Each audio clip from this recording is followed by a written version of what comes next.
torej učiteljski del zaposlenih, bodo lahko pač imeli organizirane izobraževanja torej iz teh navedenih področij, to so digitalne kompetence, potem trajnostne kompetence in pa finančna pismenost.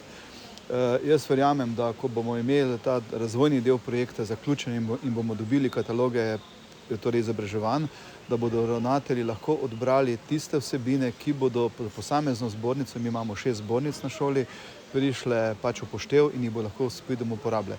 Seveda pa jaz upam in verjamem, da bomo tudi znali zraven priključiti še pa naše skupne službe, vsaj tisti del, ki res potrebuje določene kompetence z tega področja. Recimo predvsem kompetenca prepoznava vrednosti novice, jaz temu rečem, torej da veš, ali je ta novica, ki je objavljena na nekem portalu, ali ki si dobil po nekem povpraševanju, ali to ChatGPT ali Google ali karkoli, ali je to verodostojna oziroma kako jo preveriš.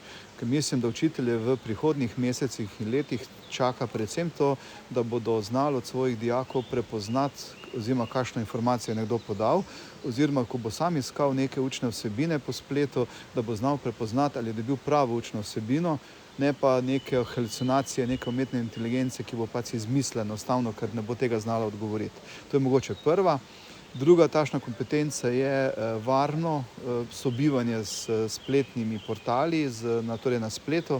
Pomeni, da se učitelje tudi nauči, oziroma zaposlene na kompletnem zavodu nauči, na kak način poteka, ne vem, e-pismenost na bančnem področju, spletne trgovine, kako zaščititi svoj uporabniški račun, to je tudi s tem povezano, torej kako se varno živeti enostavno na tem spletu.